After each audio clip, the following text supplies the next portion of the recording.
A luta não é entre a palavra e a espada, mas entre o juízo e a falta dele. Eu sou o professor Eduardo Simões e este é o nosso canal. Bem, esses tempos a seara do governo tem andado meio atribulada, meio perturbada, né, com essa disputa envolvendo o professor Olavo de Carvalho e os militares, em especial o general Mourão, principalmente, né? É preciso notar que o professor Olavo de Carvalho tem se destacado nessas suas intervenções contínuas, com uma linguagem muito desabrida, uma linguagem que não o recomenda muito como um sábio condutor de jovens e adultos na direção de uma sociedade melhor, um formador de gerações. Não pode ser assim, professor Olavo, sinto muito, viu?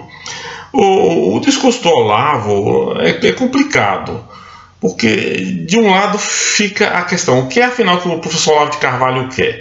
Ele disse que quer formar novas gerações, que o projeto dele é de longo prazo, não sabe nem se vai viver para ver o resultado do seu trabalho, etc, etc. Mas a cada fato, às vezes até um fato minúsculo, ele sai a público com uma raiva, com uma ira assim, espumante, e sai lançando petardos em todas as direções. E aí a gente questiona, se o projeto é de longo prazo, é um projeto de formação, por que essa ira, por que esse envolvimento no curto prazo nas questões, e o que é pior, nas questões miúdas de curto prazo? Outra coisa também que ele coloca que pega muito mal é que parece que só ele sabe, né? O ego dele está assim, numa fase assim bombástica, podemos dizer, né? Porque só ele é quem sabe, ninguém sabe nada e tudo mais.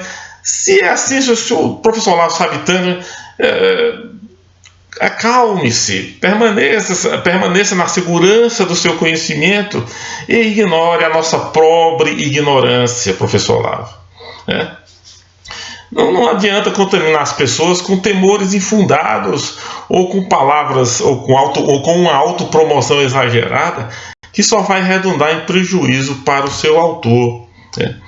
E Olavo de Carvalho, de certa forma, tem razão em ter uma certa mágoa dos militares, na medida que é verdade que os militares não souberam lidar com a guerra cultural que estava acontecendo na sua retaguarda, ao seu redor, debaixo do seu nariz, e eles nem perceberam, e por causa disso a esquerda saiu revigorada após o fim do regime militar.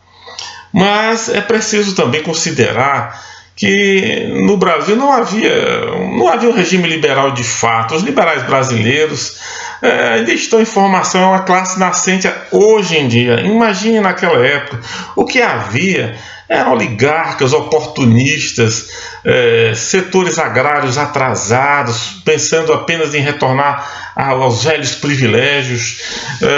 O liberal que ele cita parece nos indicar que o professor Olavo de Carvalho não sabe a diferença entre liberalismo econômico e liberalismo político. Uma coisa é o liberalismo econômico, que pode ser usado até por regimes fascistas de direita, e outra coisa é o liberalismo político, a democracia liberal, onde necessariamente tem que haver respeito às leis, liberdade de expressão, liberdade de organização. É outra coisa.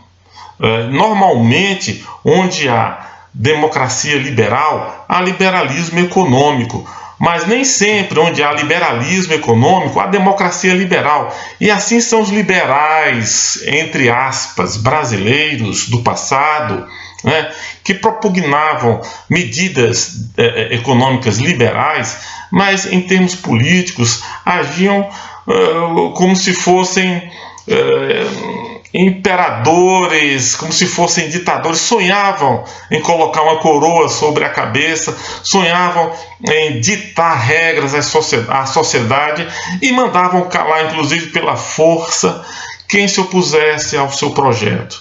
Então isso não é ser liberal. E aí que eu não entendo, por exemplo, a citação de Carlos Lacerda, né, como um liberal modelo pelo professor Olavo de Carvalho em uma de suas manifestações, né?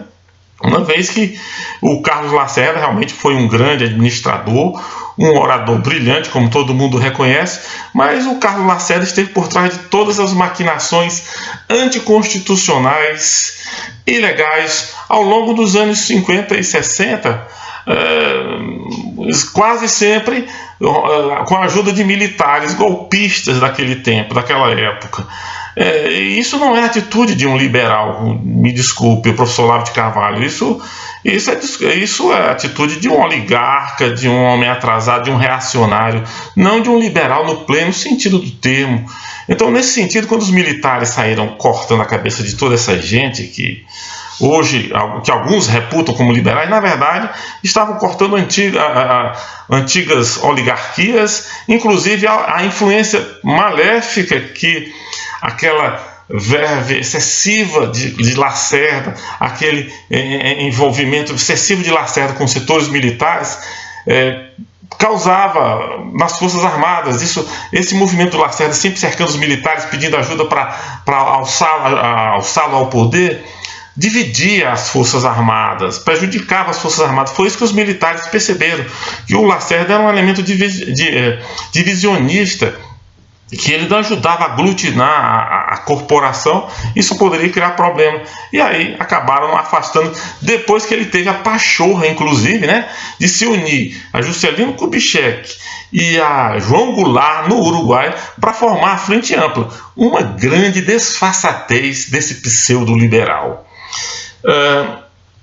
Por fim, a posição do professor Olavo fica estranha, esquisita, quase indefensável, na medida em que ele, dos Estados Unidos, começa a atacar todo mundo de maneira muito forte, né?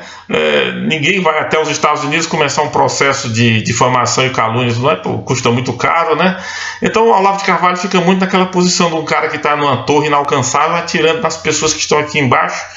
E isso não fica bem para um homem que fala tanto de ética, de moral.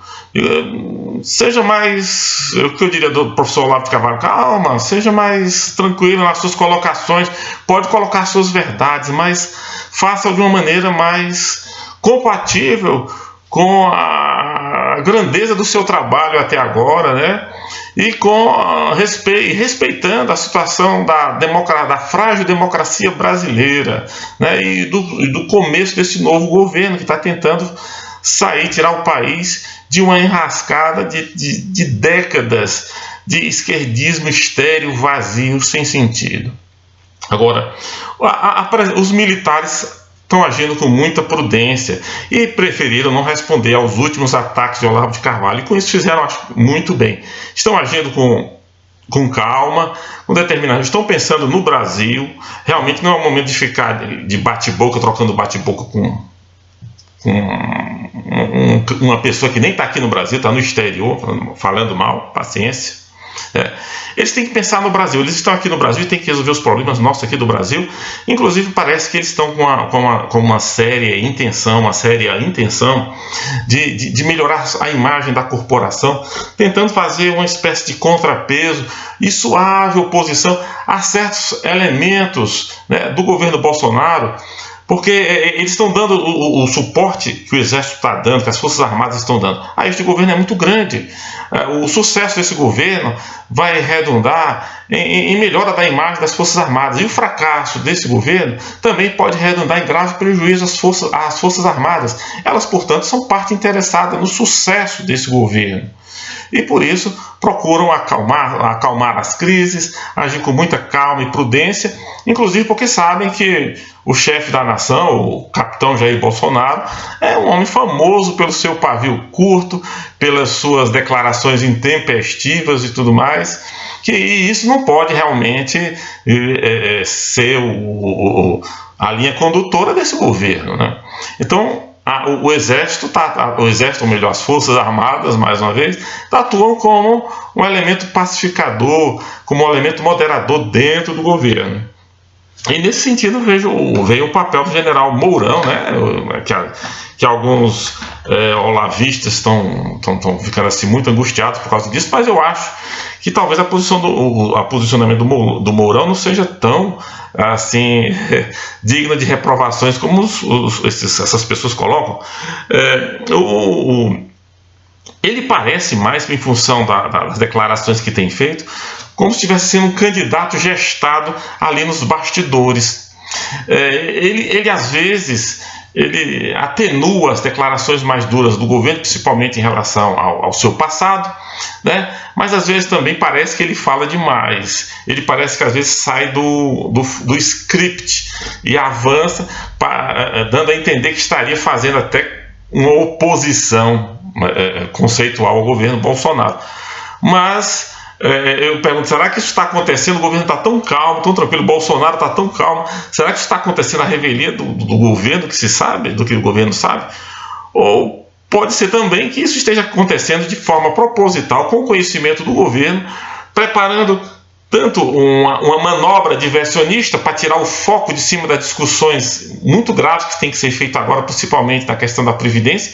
Assim as pessoas ficam discutindo as propostas ou as derrapadas do general Mourão, enquanto a reforma da Previdência é aprovada por ampla margem, né? Ou também pode ser que esteja se criando nos bastidores uma candidatura viável à sucessão do presidente Bolsonaro, que certamente deverá vir muito mais flexível, muito mais maleável, uma vez que deverá pegar a casa já arrumada. O Bolsonaro está enfrentando a tempestade de arrumar a casa, mas o sucessor dele deverá vir com um outro espírito, porque se o Bolsonaro conseguir sucesso na sua gestão, o sucessor vai pegar a coisa muito mais equilibrada, muito mais arrumada, vai poder agir de forma mais flexível, mais democrática, mais aberta, como queiram, né? Por fim, eu chamaria a atenção de todos para que não se exacerbassem nem numa direção nem noutra. Afinal, é preciso não perder de vista, né, que os militares são mestres na emboscada e na contra-informação.